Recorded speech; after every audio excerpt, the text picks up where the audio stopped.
Anies.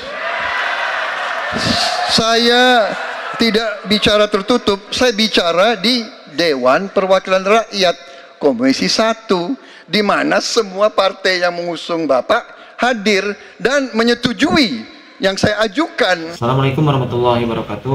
Allahumma sholli ala sayyidina Muhammad wa ala ali sayyidina Muhammad. Oke teman-teman, kita akan menyaksikan video tanggapan dari Ustadz Adi Hidayat tentang tanggapan debat Capres kemarin teman-teman, tepatnya di hari Minggu sore teman-teman. Kita gimana tanggapan dari Ustadz Hidayat, kita lihat aja videonya teman-teman ya. Baru calon presiden dan wakil presiden yang telah kita ketahui bersama tengah berada dalam momen-momen yang sangat menentukan menuju pemilihan umum yang akan berlangsung pada tanggal 14 Februari tahun 2024 insya Allah. Dan tentu kita bermohon pada Allah Subhanahu wa Ta'ala, yang pertama, seluruh proses yang berlangsung hingga ke tahapan yang menentukan itu diberikan kelancaran, kemudahan, dan juga perlindungan di sisi Allah Subhanahu wa Ta'ala, sehingga melahirkan ketenangan untuk semua lapisan berbangsa dan bernegara, baik seluruh paslon dan tim suksesnya, juga seluruh bagian-bagian sistem politiknya, pun demikian juga bagi seluruh lapisan masyarakat yang diberikan kesempatan baik untuk memilih ataupun juga menggembirakan suasana yang dimaksudkan.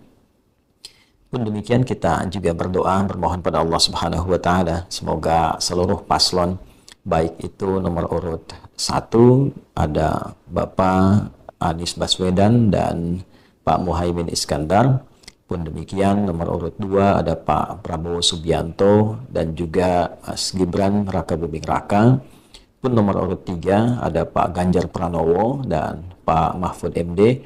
Semuanya tanpa kecuali disehatkan oleh Allah Subhanahu wa Ta'ala, diberikan kemampuan prima untuk menyampaikan visi misinya, dan juga diberikan kekuatan spiritual, intelektual, dan fisikal yang baik sehingga siapapun yang terpilih dan diamanahi, ini kata yang paling penting, diamanahi oleh Allah Subhanahu wa Ta'ala untuk memimpin negara ini, bangsa ini, negeri tercinta ini, dapat menjalaninya dengan baik, dapat menjalaninya dengan penuh amanah, dapat menjalaninya dengan segala nilai-nilai kebaikan yang dipercayakan kepada yang terpilih dimaksud, untuk bisa membawa Indonesia ke dalam tatanan kehidupan yang lebih maju, mencerahkan, dan tentunya penuh dengan kebaikan-kebaikan di masa depan.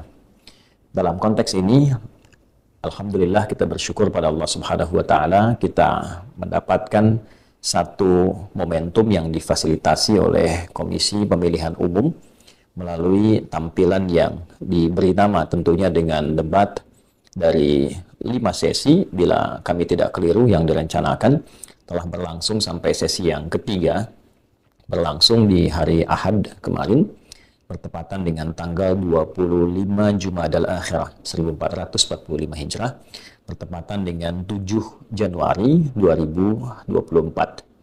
Dan tentunya telah banyak reaksi, pendapat dari hasil debat yang difasilitasi oleh KPU ini, dan kita juga sudah tentunya mungkin banyak yang menyaksikan dan punya beragam pandangan tentang hasil dari debat yang dimaksudkan.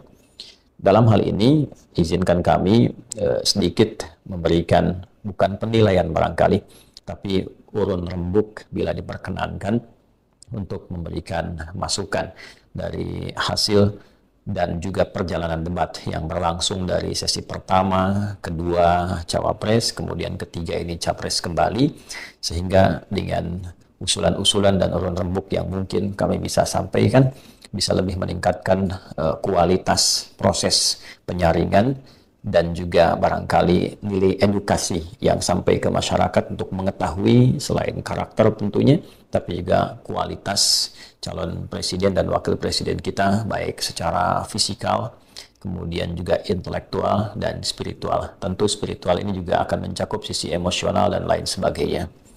Ada kiranya 3 catatan yang kami ingin usulkan, sekaligus juga hasil dari pengamatan yang kami lihat dari proses yang telah berlangsung selama 3 kali sesi debat Capres dan Cawapres termasuk di dalamnya. Yang pertama, bila diperkenankan untuk menegaskan kembali usulan kami yang telah disampaikan khususnya dalam reaksi sesi kedua pada debat Cawapres, bahwa kiranya sifat-sifat yang ditampilkan dalam debat itu bisa lebih substansial untuk mengedukasi masyarakat. Dan dengan sifat edukatif ini, kita bisa melihat, menilai, dan bahkan mungkin bisa memberikan satu masukan untuk memotivasi kita dalam menentukan siapa kiranya yang dipandang layak menurut persepsi masing-masing hasil edukasi ini untuk bisa memimpin Indonesia ke depan.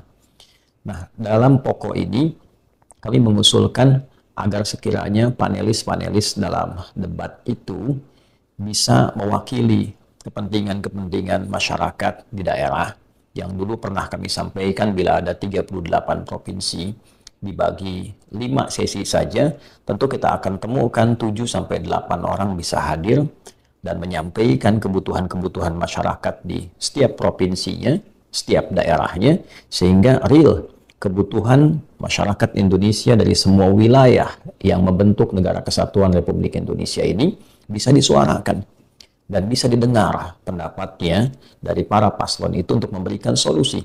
Dan ini yang paling dibutuhkan dalam kehidupan bermasyarakat, berbangsa, bernegara, yang secara implementatif langsung dirasakan persoalannya secara mendasar oleh seluruh warga Negara Kesatuan Republik Indonesia. Sehingga sifat debat itu berubah menjadi nilai-nilai yang substansial dan sifatnya bisa edukatif, sekaligus juga nuansanya bisa uji publik.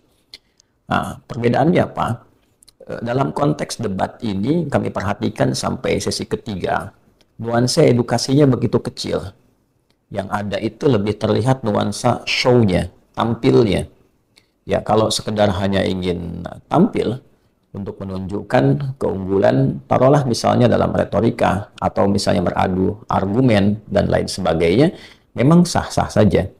Tapi sangat disayangkan bahwa substansi untuk bisa diketahui oleh masyarakat tentang value dari hasil debat itu yang melahirkan visi, misi bagaimana menyelesaikan berbagai persoalan masyarakat dan bangsa ke depan, serta visi, misi untuk membangun dan mencerahkan serta memajukan bangsa ini tidak bisa didapatkan secara sempurna oleh kami yang melihat, rakyat yang menilai.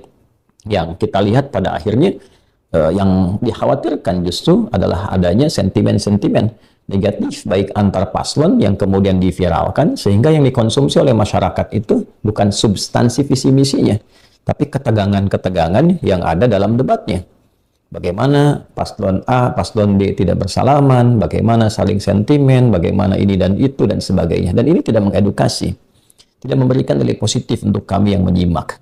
Kami hanya ingin mendengar bagaimana rencana-rencana para calon presiden, wakil presiden ini ke depan untuk memajukan bangsa ini, menyelesaikan setiap persoalan yang ada di seluruh tapak wilayah Negara Kesatuan Republik Indonesia ini. Telah kita ambil misalnya satu contoh debat yang terakhir ini yang menyoal tentang pertahanan khususnya, kemudian isu kepemimpinan global ataupun regional di ASEAN dan sebagainya. Ya, yang kita saksikan itu hanya adu argumentasi, kemudian juga bagaimana setiap argumen ini diperdebatkan dalam konteks debat, ya itu sah-sah saja, tidak ada masalah gitu ya. Tapi kalau kita tarik dalam isu-isu yang lokalnya, dari konteks pertahanannya yang kemudian didetilkan sampai disinggung juga tentang TNI dan sebagainya, saya tidak melihat bagaimana konsep misalnya dalam konteks kesejahteraan, mensejahterakan para prajurit TNI itu seperti apa ketika disinggung. Ya, misal, saya tidak melihat ada capres yang bisa menganalisis undang-undang tentang TNI. Misal Undang-Undang Nomor 34 tahun 2004 itu. Itu kan ada 22 halaman, kemudian tambahan penjelasan jadi 42 halaman, 9 bab sampai dengan kepenjelasan. Tentang kesejahteraan itu ada di bab 2 pasal yang kedua. Kalau kita lihat poin D-nya saja, itu tentang jati diri ya. Jati diri Tentara Nasional Indonesia adalah, nah dari 4 poin, A, B, C, kemudian D, di poin D-nya itu disebut tentara profesional, yaitu tentara yang terlatih, tentara yang terdidik, kan? Tentara kemudian yang dibekali dengan persiapan yang baik. Lalu yang paling menarik itu adalah tidak berpolitik praktis, tidak berbisnis, dan dijamin kesejahteraannya. Nah ini poin, dan dijamin kesejahteraan. Bila kita melihat pada poin penjelasan setelah bab 9 selesai, ada penjelasan setiap poin. Nah, pada poin jati diri ini, bab 2, kemudian poin D-nya, ya, bab 2, kemudian pasal yang keduanya, dan poin yang D-nya, itu tidak ditemukan penjelasan tentang bagaimana mensejahterakan tentara itu. Ketika berbicara tentang politik praktis, ada profesional, ada terlatih, ada. Tapi ketika tentara dilarang untuk berbisnis, kemudian dijamin kesejahteraannya, tidak ada sebuah formulasi yang menjelaskan bagaimana pola menjaminnya. Seperti apa? Sehingga dari sifat ini tidak ada kemudian satu realitas yang menjadi keluhan. Apakah rumah dinasnya tidak layak atau belum kemudian mendapatkan rumah dinas? Lebih daripada itu, ketika terjun ke lapangan dan melihat realitasnya, bahkan sangat sedih kita. Para pejuang yang hebat ini, yang bahkan mempertaruhkan nyawanya ketika merangkat mereka ke tempat-tempat penugasan, taruhlah sekarang ke Papua misalnya, tanya berapa bekalnya, bagaimana keadaan keluarganya. Jangan-jangan mereka pun berangkat tidak bisa fokus karena memikirkan bagaimana makan keluarganya, bagaimana pendidikan anak-anaknya. Nah, formulasi apa yang kemudian dirumuskan oleh para capres ini untuk bisa memberikan sebuah harapan yang besar bagi mereka ketika ditugaskan dan sesuai dengan undang-undangnya, mereka tidak berpikir lagi tentang kesejahteraan. Apakah misalnya setiap bagian kodim di wilayahnya diberikan pendampingan dari turunan pasal, misalnya Undang-Undang nomor 33 misalnya, ya, butir yang ketiga itu, ketika kita mengetahui bahwa bumi, air, dan segala yang terkandung di dalamnya itu, ya kan, dikuasai oleh negara dan sebesar-besarnya digunakan untuk kepentingan rakyat. Kalau kita turunkan dari sini misal, ya, diatensikan ada BUMD, diatensikan untuk menemukan sumber air, TNI di level kodim misalnya menemukan sumber airnya, BUMD-nya mengolah menjadi air minumnya, ya, lalu dengan program glokalisasi dihidupkan di wilayahnya, bisa dengan pendampingan ini 50% dari hasil itu lalu diatensikan kepada prajurit-prajurit. Kalau di setiap level kodim ini punya pendampingan seperti ini sampai ke atas, minimal ini bisa membantu kesejahteraan mereka. Kalau kita bicara ingin lebih makro lagi misalnya, abdi negara itu kan ada 3. Ada TNI, ada Polri, ada PNS. Kita tambang punya banyak. Kenapa sebagian tambang itu tidak diolah misalnya untuk kepentingan meningkatkan kesejahteraan TNI? Sisi lain Polri, sisi lain kemudian ada PNS. Dalam konteks anggaran dengan jumlah yang sama, Polri dapat 1 bagian, TNI dibagi 4 bagian lagi. Ya, di situ ditemukan kemudian ada darat, laut, udara, dan juga ada Kemhan satu sisi. Ya, atau bahkan juga mungkin Mabes dan lain sebagainya. Ini satu hal yang perlu difikirkan dan kita tidak mendapatkan penjelasan. Ya, prajurit yang menunggu di bawah tidak mendapatkan pencerahan. Apa realnya? Seperti apa? Nah, jadi konteks ini yang dibutuhkan oleh masyarakat. Edukasinya bagaimana? Membangun harapannya seperti apa? Ya, kalau sekedar hanya ingin kita dapat melihat siapa yang unggul, siapa yang kemudian bisa paling kuat argumen atau menang kalah dan sebagainya, itu tidak berarti banyak bagi kami masyarakat. Tidak berarti banyak bagi rakyat yang mendambakan sesungguhnya memiliki kejelasan tentang peta rancang bangun untuk memimpin Indonesia itu seperti apa. Itu poin yang paling utamanya.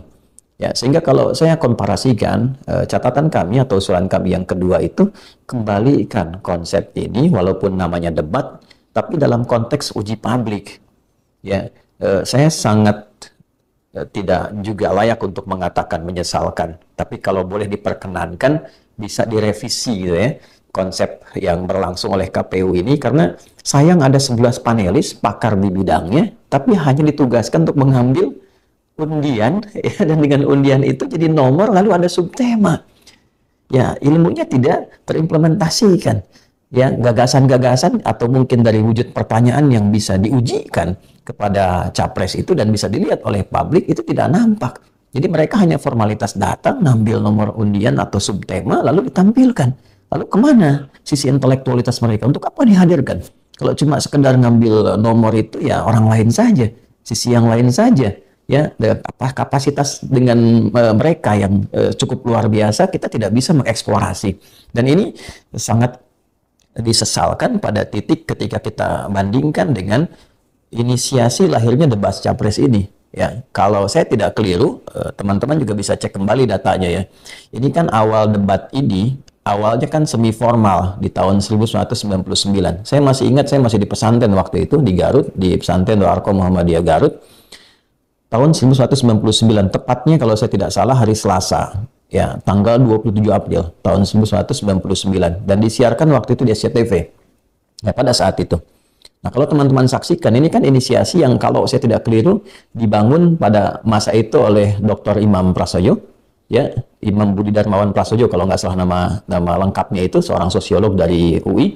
Kemudian ada Mas Ep Saifullah Patah pada waktu itu juga sebagai panelis, ya, dan ini dilakukan kalau saya tidak keliru di Fakultas Kedokteran UI, ya, di Aula FKUI itu di Salemba pada saat itu. Dan ini forum mahasiswa sebetulnya. Ya, dan yang diuji pada masa itu adalah orang-orang yang direkomendasikan atau dinilai mampu menjadi kandidat untuk memimpin bangsa, walaupun bukan dalam konteks formal oleh KPU dalam tanda petik, walaupun nanti Pak Imam kalau saya tidak keliru pun jadi komisioner KPU periode 2001-2003 kalau saya tidak salah.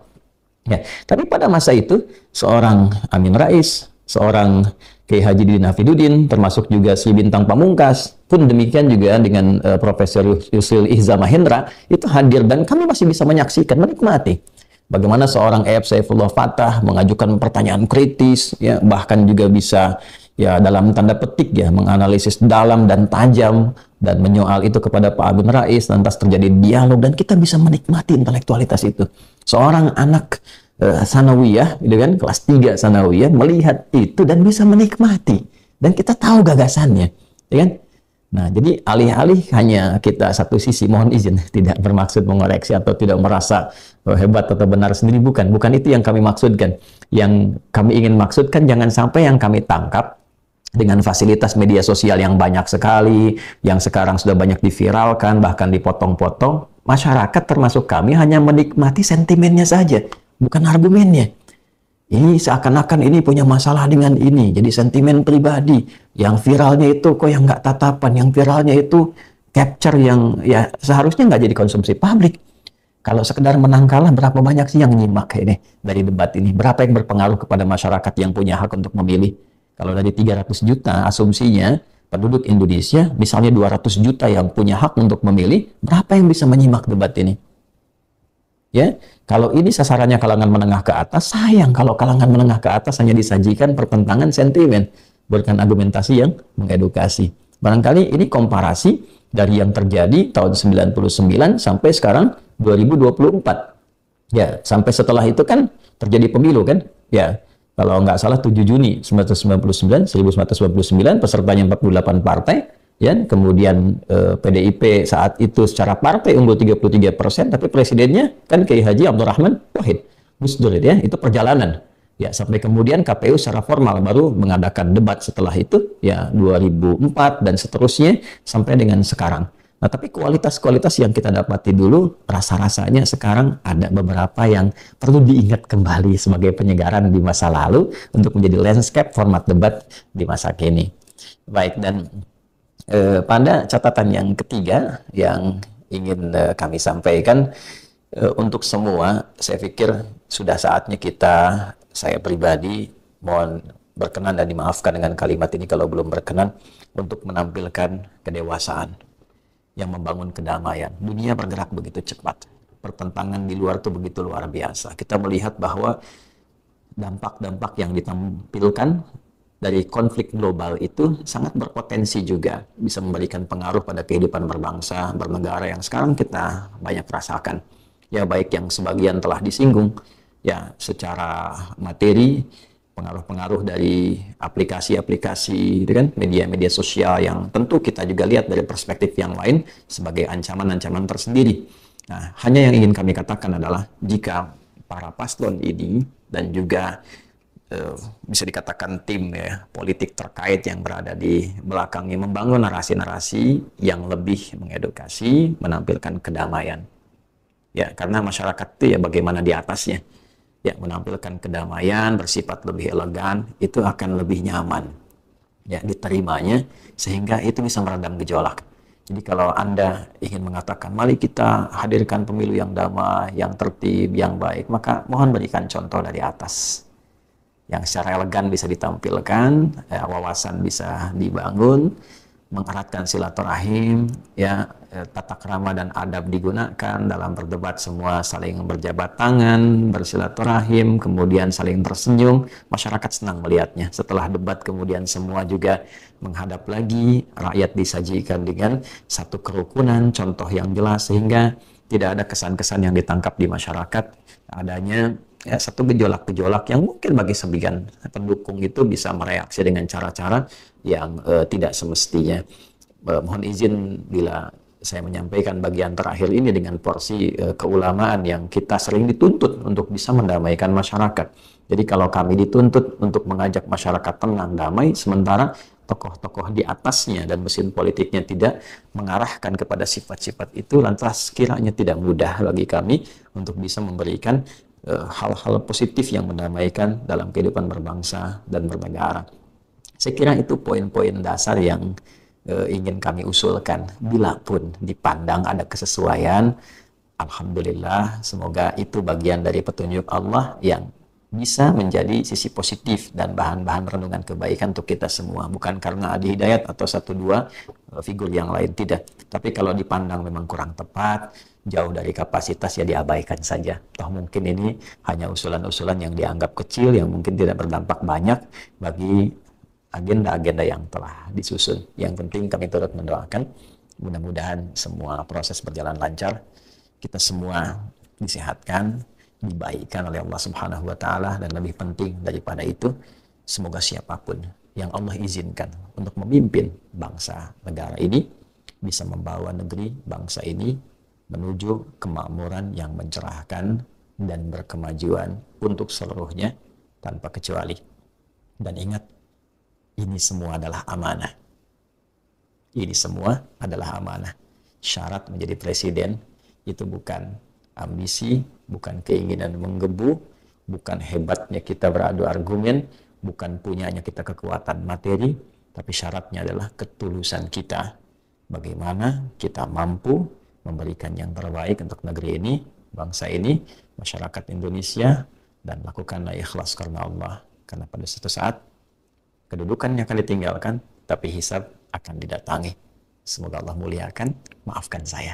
Oke teman-teman, itu dia tanggapan dari Ustadz Adi Hidayat tentang debat capres kemarin teman-teman. Ya intinya kata Ustadz Adi Hidayat, bisa kurang ini apa namanya, harusnya debatnya itu ke pembahasan tentang visi misinya lebih dijelaskan lagi ya teman-teman, jangan saling serang menyerang gitu ya teman-teman.